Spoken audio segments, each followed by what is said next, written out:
오늘은 할렐루야 샬롬 하시고 메리 크리스마스 하고 손을 들어서 함께 기쁘게 축복하고 인사하는 시간 같습니다.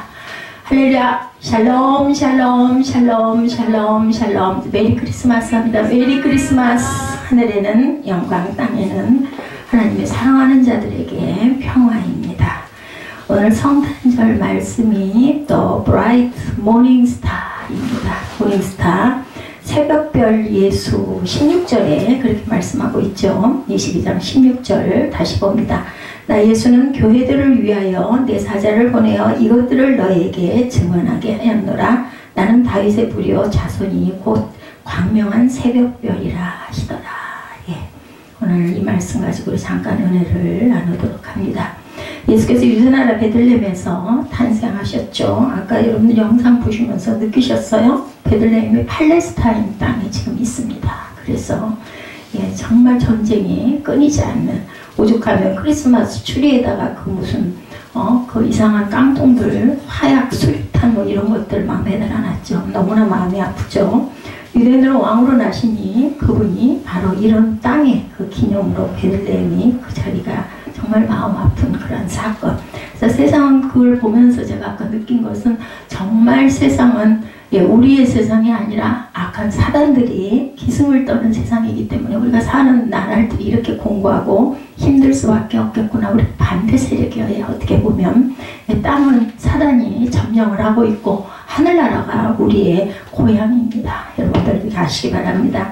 우리가 동방에서 그의 별을 보고 그에게 경배하러 왔습니다. 박사들이 동방에서 본 그 별을 그들 앞에 나타나서 그들을 인도해 가다가 아기 예수가 있는 곳에 이르자 별이 그 위에 멈춰섰어요. 여러분들 아시죠? 아까 제가 크리스마스 찬송가 집에서만 오늘 계속 그 찬송을 하다 보니까 내용이 다 나오더라고요. 가사에서.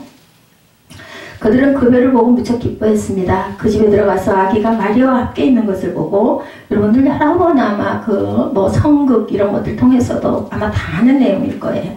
마리아와 함께 있는 것을 보고 엎드려 경배하고 보물상자를 열어서 예, 아기에게 황금과 유향과 모략을 드리죠. 예, 황금은 아주 그 영광, 왕이라는 그런 뜻. 그리고 유향과 모략은 나중에 돌아갈 때 그 안에는, 유향은 뭐 여러분들 아시죠? 기름을 부을 때 제사장들에게, 왕에게, 그리고 예언자에게 기름 부을 때 쓰는 그런 유향.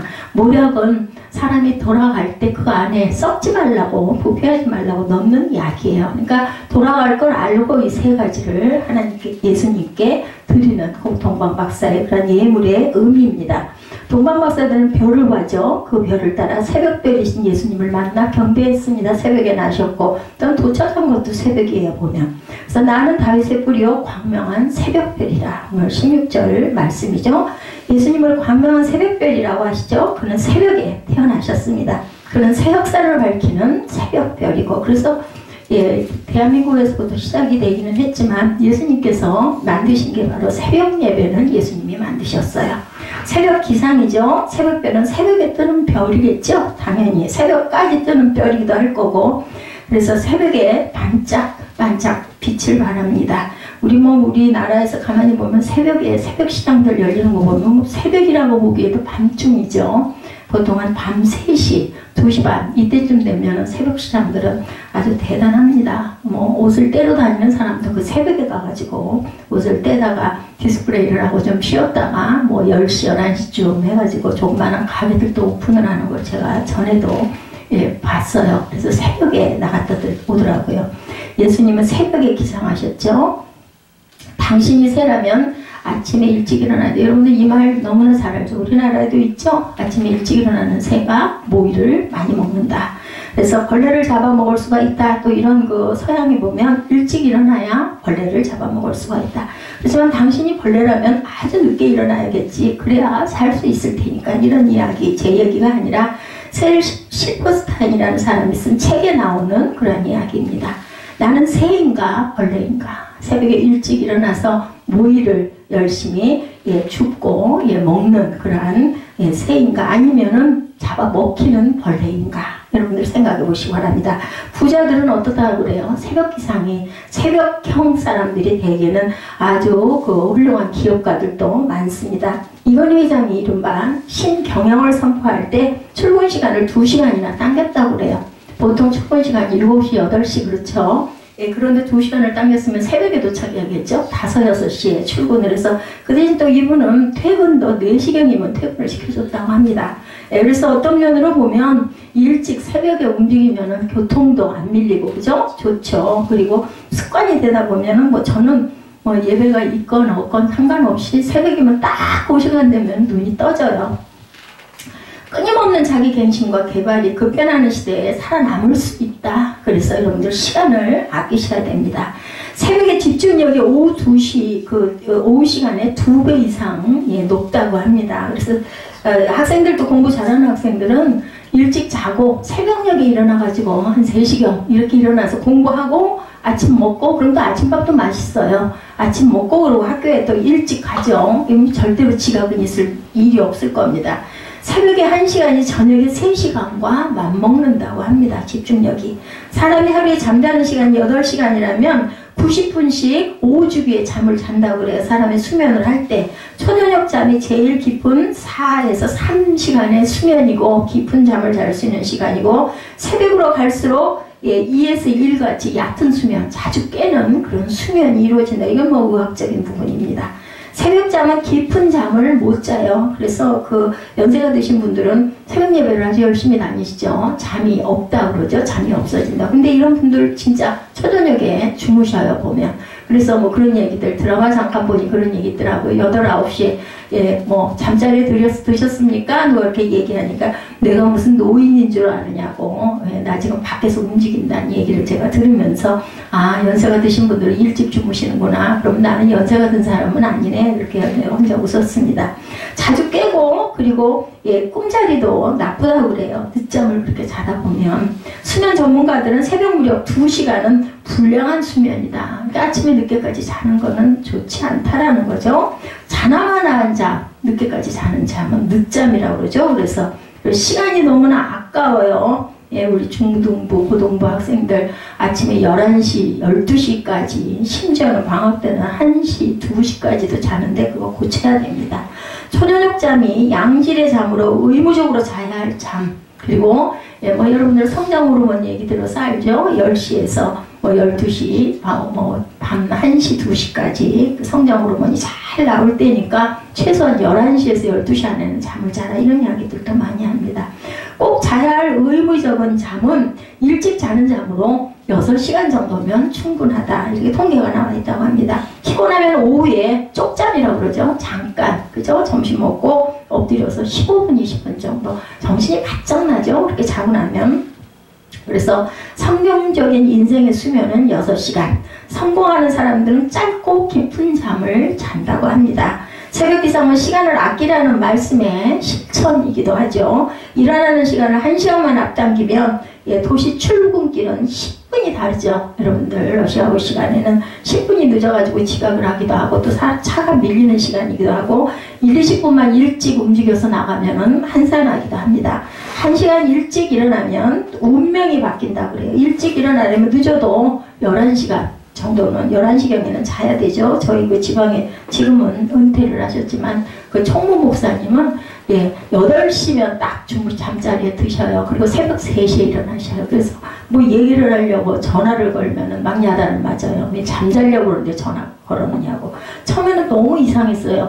아니 무슨 7, 8시 얘기간에 맨날 전화를 하는 것도 아니고 어쩌다가 전화를 드렸는데 그렇게 걱정을 하시나 그랬는데, 정말 이분은 한결같이 변함없이 아내도 똑같이 부부가 계시니까 자녀들은 다 장가 시집가서 따로 있고, 그 건물, 교회가 있는 그 위층에 살림집이 있으신데 딱 부부가 잠자고 새벽이면 2시면 이 양반은 일어나가지고 목욕하시고, 그리고 딱 정장을 입으시고 새벽에 이제 아내하고 같이 3시부터 예배를 드린다고 그래요. 두 분이 그렇게 하고 이제 하루 일과를 시작한다. 이제 주일이 아닌 날들은 규칙적인 취침과 기상, 새벽 기상이 여러분들의 인생을 좌우한다.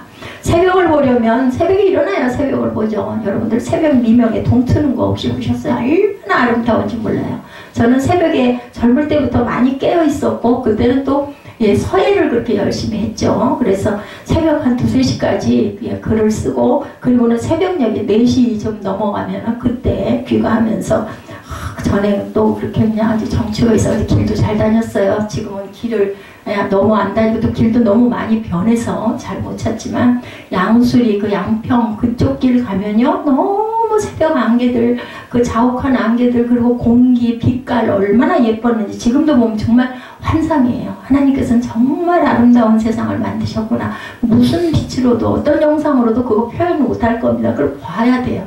저는 그래서 사진을 언젠가부터 잘 안 찍습니다. 사진을 찍으면 물론 자취는 남는데 그때 그 순간의 감격은 그 순간에만 정말 가장 크고 그림으로 남아있는 건 아 이때 이랬었지 그 정도 그죠? 기억이 되죠.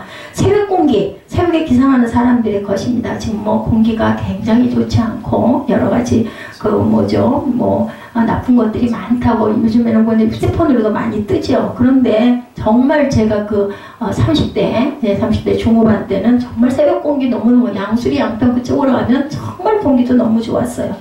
다른 시간에 경험할 수 없는 신비한 에너지를 얻게 됩니다. 전부 다 하나님을 찬양하게 되죠. 하나님을 가깝게 느끼게 됩니다. 저는 그때 그렇게 신앙이 그렇게 좋고 매일매일 하나님이 함께 하신다라는 의식은 갖고 있었지만 그렇게 막 은혜가 넘치고 섬김을 잘하고 봉사하는 그런 그 성도는 아니었지만 항상 나도 모르게 주 하나님 계신 세상하고 찬양을 하게 되더라고요.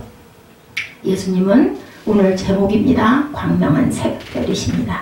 아주 이른 새벽에 예수께서 일어나서 외딴 곳으로 가셨다. 이런 부분들이 신약에 보면 여기저기 많이 나타나 있죠. 그래서 에베소서 5장 14절에도 그러므로 이르시기를 잠자는 자여 깨어서 죽은 자들 가운데서 일어나라. 그리스도께서 너에게 비추이시리라 하느니라. 이렇게 말씀합니다. 에베소서는 뭐예요? 무슨 그 성경이라 그래요? 에필골몬 해가지고 굉장히 힘든 가운데서 썼던 바울의 편지예요. 편지. 에베소 교인 성도들에게 보낸 편지죠. 새벽별이신 예수께서 비추는 빛을 받으려면 당연히 새벽에 일어나야 되겠다.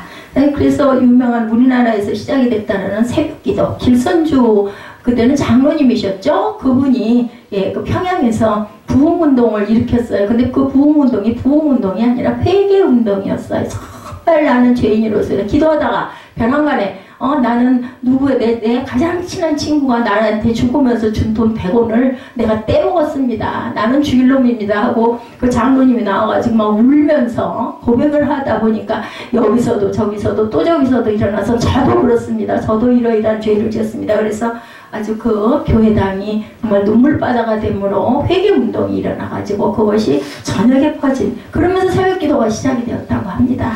평양 대부흥운동 회개운동에서 마가복음 1장 35절에 보니까 새벽 아직도 밝기 전에 예수께서 일어나 나가 한적한 곳으로 가서 거기서 기도하시더니 이렇게 증거되어 있습니다. 예수님은 하루 중 가장 집중력 있는 새벽 시간을 기도에 쓰셨습니다. 저도 한참 신학교 들어가기 전에 새벽 2시 반, 3시면 일어나 잠이 안 와요. 그 시간. 그렇다고 일찍 잔 것도 아닌데, 그렇게 또 나이가 많았던 때도 아니죠. 지금으로부터 한 15년 전, 한 18년 전 일이니까. 그렇게 일어나 앉았다가 교회를 가면은 왜 그렇게 좋은지, 정말 영이 맑아지면은 하나님을 가까이 느낍니다. 한 학생이 아인슈타인에게 물었어요. 여러분들 아시죠? 아인슈타인 누군지. 아직 아무도 손대지 않은 연구 논문 주제가 혹시 있을까요? 하고 묻습니다. 학생이.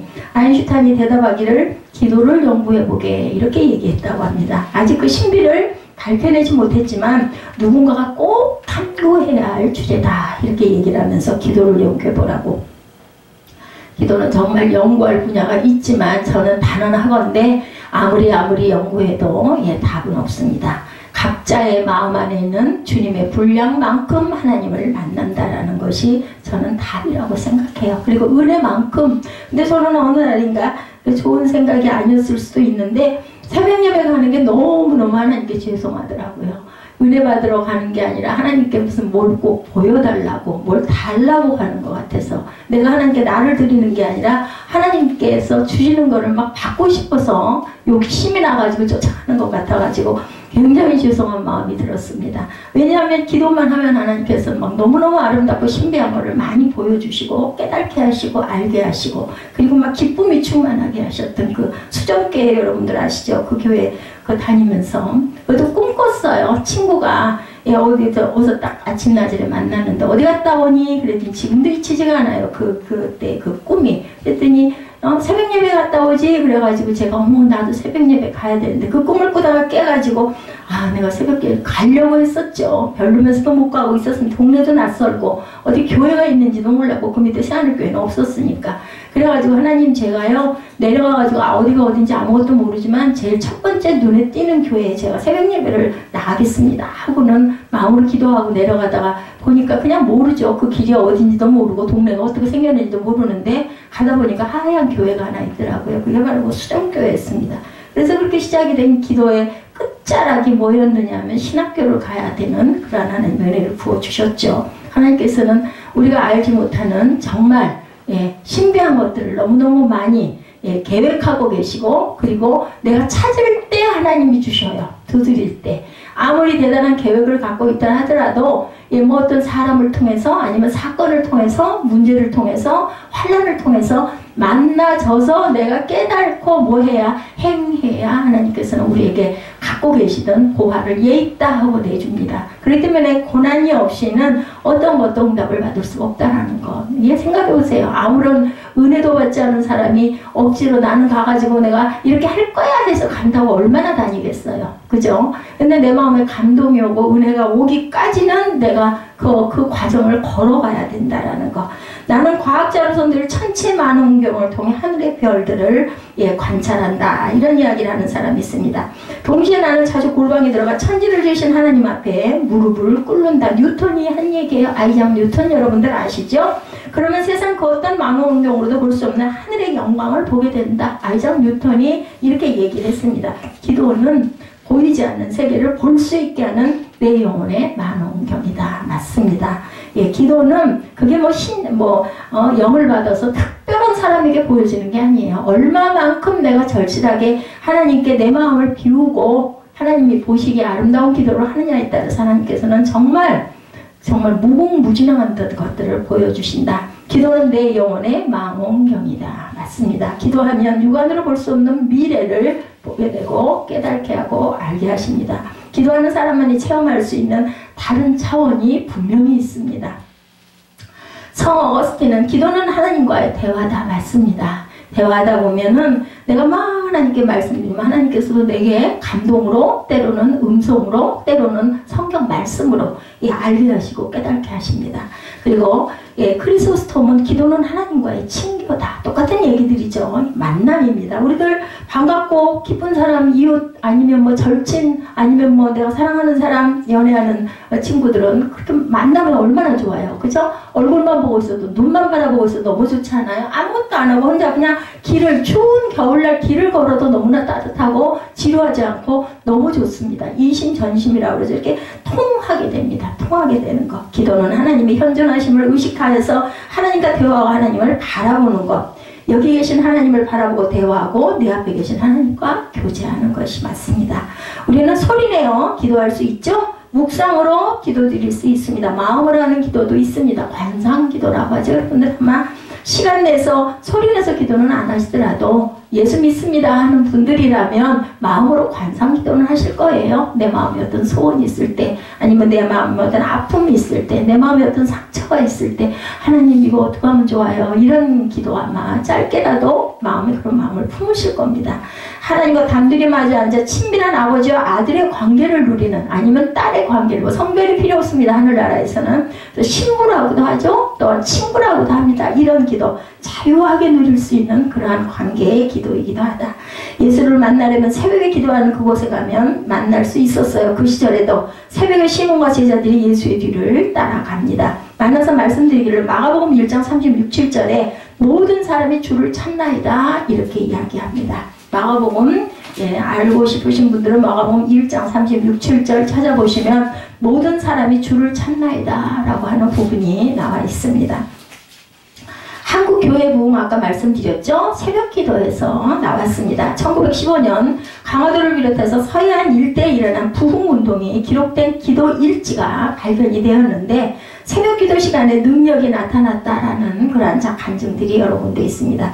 그리고 오늘날 세계 교회가 경이로운 시선을 보낼 만큼 부흥하죠. 한국교회가. 뭐 아까 보셨죠? 역사가 125년 그죠? 예, 성탄절이 생긴 거는 그보다 더 짧고 그리고 선교사들이 온 그 시기는 한 140년 그 전에 한 15년 전에 예, 우리는 이름이 잘 알려지지 않은 그러한 그 선교사님들이 들어오셨다가 예, 돌아가시는 그런 사건들도 있었습니다. 그때가 뭐 언더우드 우리가 알기에는 예, 그분이 우리에게 오신 초대 선교사라고 생각하지만 예, 아펜젤러 이분들이 초대 선교사들이 아니에요. 그보다 20-30년 전에 오셔가지고 정말 처참하게 돌아가신 분들이 많이 있습니다. 그분들이 예, 달을 듣기 시작을 해서 그 다음에 언더우드 아펜젤러가 들어와가지고 예, 일으키고 학교가 세워지고 교회가 세워지고 병원이 세워지고 그러다 보니까 그분들 이름은 우리가 모든 분들이 거의 압니다. 예수 믿는 분들은.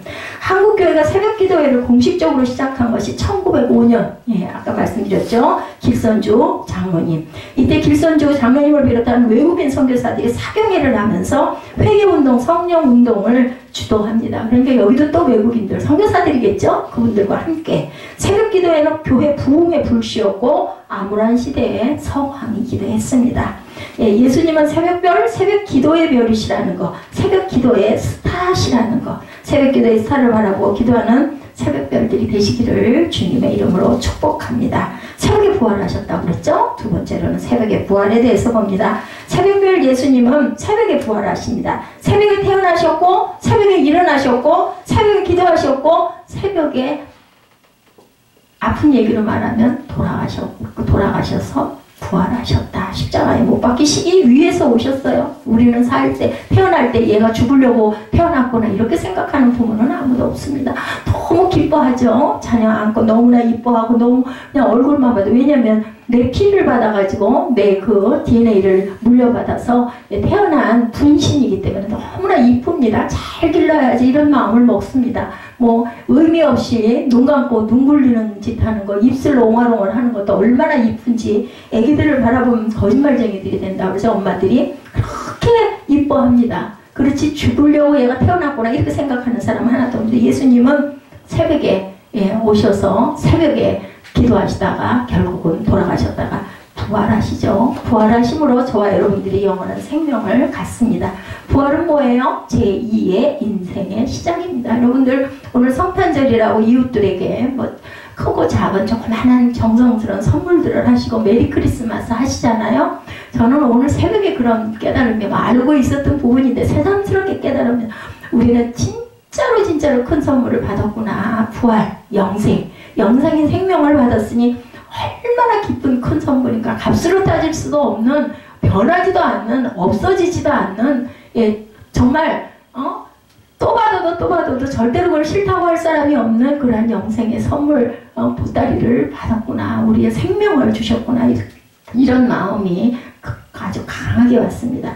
부활은 묵은 생명의 회복이 아니라 새로운 창조의 시작입니다. 우리 몸이 다 벗어지고 나면은 또다시 우리는 또 다른 삶을 살아가는 그런 다시 태어나는 인생. 새벽은 아까 말씀드렸지만 하루의 시작. 새벽이란 생명의 숨결을 느끼게 하고 새 창조의 벽두에 서게 합니다. 안식일 다음날 새벽에 magdalena 마리아가 준비한 향품을 가지고 무덤에 갔을 때 돌이 무덤에서 옮겨진 것을 봤죠. 예수께서 가라사대 여자여 어찌하여 울며 누구를 찾느냐. 요한복음 20장 15, 16절입니다. 예수께서 마리아야 하시니 마리아가 라보니 선생님 하고 부르죠. 라보니는 선생님이라는 뜻입니다. 새롭게 시작하는 새벽 순간이 온 거예요. 새 인생을 시작하는 나의 새벽별, 나의 새벽, 각자의 새벽. 누구에게 왔어요? 마리아에게 왔어요. 처음 뵙죠. 다윗은 내 영광아 깰지어다 내가 새벽을 깨우리로다. 시편 50절 초편 8절에 말씀합니다. 사울이 자기를 죽이려고 수소기에 나섰을 때 다윗은 아둘람 동굴, 어둠의 동굴에 숨어 있었죠. 내일을 장담할 수 없는 절망에서 그래서 외친 말, 그것이 바로 내 영광아 깰지어다 내가 새벽을 깨우리로다. 이렇게 고백한 말이라는 거죠. 다윗이 외친 새벽은 죽지 않고 살아있는 구원의 실체가 됩니다. 호랑이에게 물려가도 몸만 차리라고 해 정신만 차리면 산다고 그러죠. 내 영광아 깰지어다 이렇게 외칩니다. 사단이 왔다가 12길로 도망가지 않겠어요? 이는 내 영혼아 깰지어다.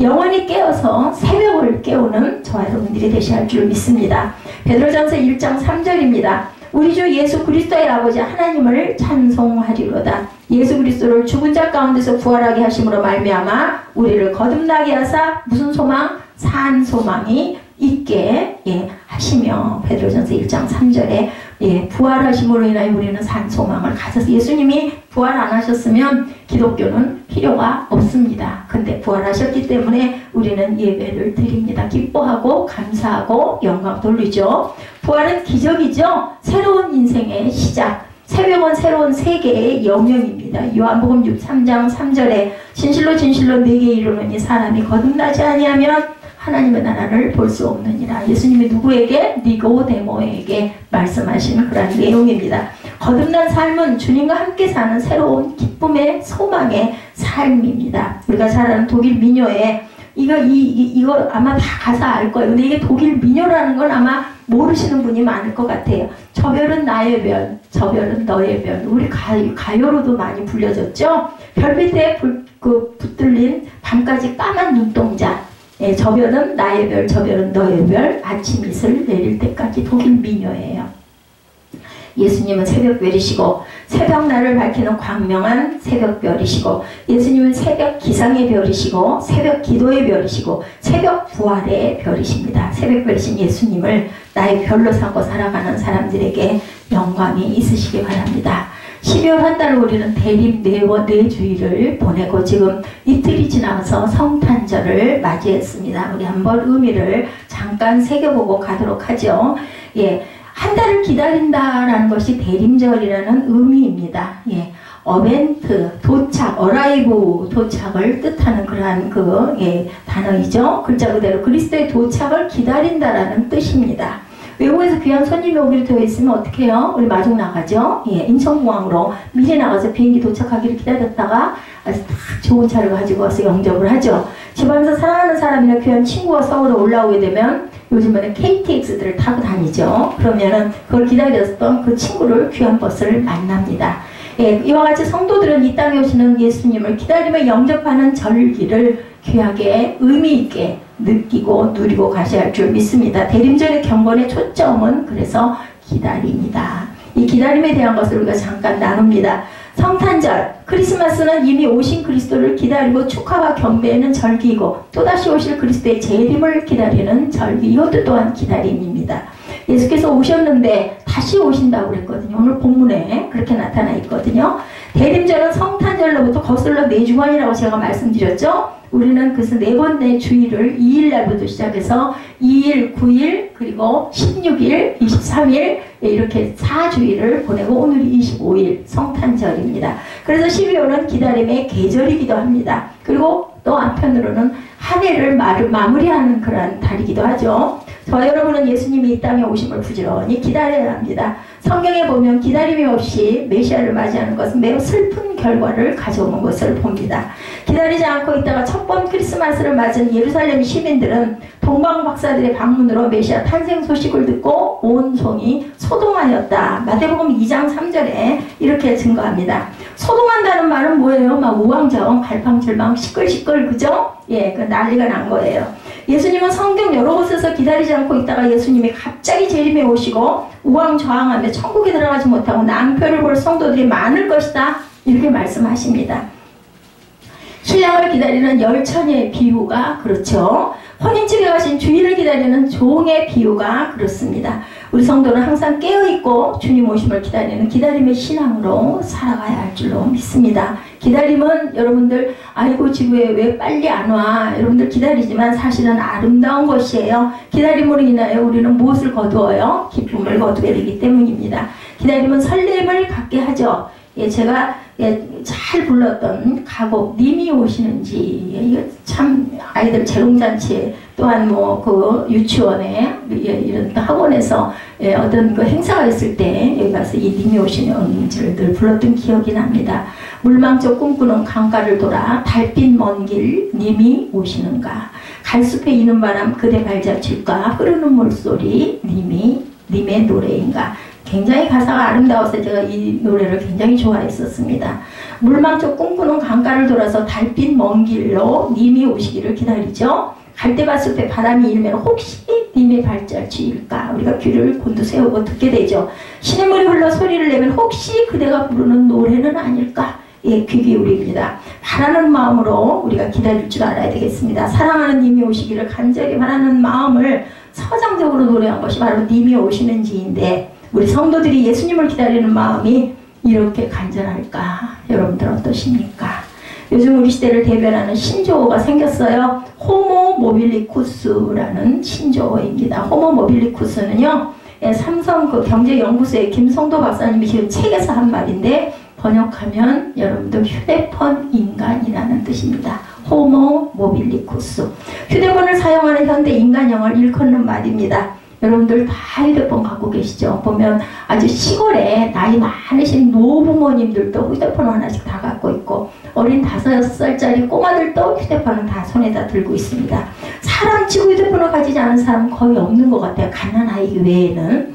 UN 국제전기통신연합 그 ITU에 의하면요, 2010년 말까지 휴대폰 계정 보유 건수가 50억 건이 넘었다고 합니다. 많이 아니라 억이더라고요. 보니까 세계 인구 1.35명당 1건씩 휴대폰 계정을 보유하고 있다. 그러니까 아주 미개한 곳, 그런 곳에는 아직 휴대폰 보급이 안 돼 있겠죠. 그래서 아마 그나마 1.35명이 아니었을까.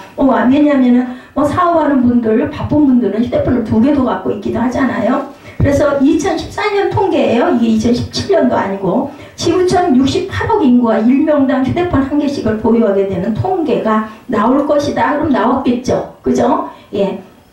휴대폰은 인류가 지금까지 발명한 기계 중에서 가장 빠르게 확산이 돼서 지금 현대인들이 가장 유용한 생활 필수품이 됐습니다. 삼성경제연구원 김성도 박사가 호모 모빌리쿠스 저자가 말한 말에 의하면, 호모 모빌리쿠스는 즉각적인 의사소통, 공적, 사적 영역의 경계가 붕괴, 시간과 공간의 새로운 축조 등 순기능적 편리성은 누리지만 반면에 충동적 반응, 소통의 경박, 그리고 또한 화, 자기 은폐, 그것들의 증가, 기다림의 미학의 소멸과 같은 폐단을 가지고 있다. 이렇게 발표를 했어요. 휴대폰은 오늘 우리 현대인들에게 과거에는 상상할 수 없을 만큼 아주 좋은 혜택을 많이 누리게 합니다. 얼마나 편리한지 모릅니다. 그런데 여러분들 아시죠? 많은 휴대폰을 많이 사용해 보니까 여러 가지 문제점이 또한 있습니다. 그 중에 중요한 문제점은 기다림의 미학을 잃어버립니다. 너무 빠르게 움직이다 보니 저도 그렇습니다만 컴퓨터 켰는데 빨리빨리 안 움직이면 막 짜증내고 막 잠깐 두들기죠. 예, 그래서는 안 되는데, 그죠? 차분하게 기다리고 천천히 알아보는 그런 것들이 이제는 아예 점점 없어져 가고 있고, 어떤 문제가 생기면 당장 휴대폰을 켜가지고 검색을 합니다. 뭐 책을 찾아보고 이런 거는, 아니요, 누가 그걸 해, 골치 아프게, 그죠? 예, 오래 기다리면 그 문제에 담긴 뜻을 깊이 생각해 볼 줄 모른다. 한마디로 묵상 이런 거는 필요가 없어집니다. 이렇게 휴대폰이 매우 중요한 요소인 기다림의 미학을 잃어버리게 만들었는데, 기다림이 얼마나 아름답고 설레이는가. 좀 저 같은 세대, 제 세대까지는 그걸 아주 깊이, 뼈 깊이 느낍니다. 여러분들, 중고등부 학생들, 청년들은 아마 뭐 그래, 그게 더 편하고 좋지, 편리하고 좋은 세상이지 할지 모르지만요, 그 님이 오시는 발자취를 기다리는 설레임은 없어져 버렸어요.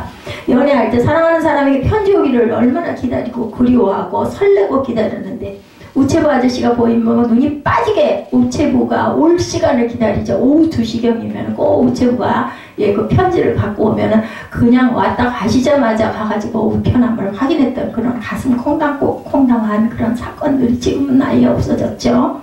지금은 편지 안 써요. 뭐 해요? 카톡 하죠. 휴대전화로, 전화, 문자로, 이메일, 페이스북, 카카오톡으로. 카카오톡은 아주 기가 막히게 아주 성공한 그런 기업이 되고 말았습니다. 이제는 뭐 대리를 부를 때도 카카오 대리를 부른다고 그러죠. 건조한 마음으로 기계적으로 소식을 주고받습니다. 사람들은 사람과의 소통을 이렇게 기계 매체를 통해서 하다 보니까 영성은 점점 더 흐려집니다. 신앙생활이 정신적으로 영적으로 메말라지는 것, 특히 영적인 분을 만날 때 오래 기다리며 하나님의 뜻을 깊이 신중하게 헤아릴 줄 아는 지혜를 잃어버립니다. 이것은 예수 그리스도를 기다리는 현대 그리스도의 신앙의 치명적인 문제를 만들어내고 있습니다. 성경은 기다림의 책 20절 같이 읽어봅니다. 이것들을 증언하신 이가 이르시되 내가 진실로 속히 오리라 하시거늘 아멘 주 예수여 오시옵소서. 여기도 기다림이 있죠. 예, 오늘 우리는 성경 66권 중에서 마지막 책인 요한계시록 21장을 읽었고 마지막 20절을 우리가 함께 합독했습니다. 성경 66권의 마지막 끝부분을 읽으면서 여러분들 무엇을 느끼십니까? 성경 66권의 끝부분이 어떤 내용으로 끝을 맺어요? 아멘 주 예수여 오시옵소서. 기다림입니다. 예수님이 말씀하시죠? 내가 진실로 속히 오리라 이렇게 말씀합니다. 마라나타예요. 주 예수여 오시옵소서. 아람어예요. 아람어. 번역이 주 예수여 오시옵소서. 성경은 기다림의 책이라는 것. 그러므로 성도들의 믿음은 기다림의 신앙이 되어야 합니다. 2000년 전 첫 번 크리스마스에는 그리스도의 초림을 기다렸고 지금 세상의 종말에는 예수 그리스도의 재림을 기다리는 재림 신앙의 성경의 신앙이고 기독교의 신앙이라는 것. 기다림은 기독교 신앙의 어떻게 보면은 모든 것일 수도 있다는 것을 잊지 마시기 바랍니다. 이제까지는 시기적으로 세상의 끝이 되었으므로 성도들은 더더욱 예수님의 재림을 기다리는 믿음으로 살아야 되는데 그럼 어떻게 기다려야 될까? 18절, 19절이죠. 내가 이 두루마리의 예언의 말씀을 듣는 모든 사람에게 증언하노니 만일 누구든지 이것들을 위해 더하면 하나님이 이 두루마리에 기록된 재앙을 그들에게 더하실 것이요 만일 누구든지 이 두루마리의 예언의 말씀에 제하여 버리면 하나님이 이 두루마리에 기록된 생명나무와 및 거룩한 성에 참여함을 제하여 버리시리라.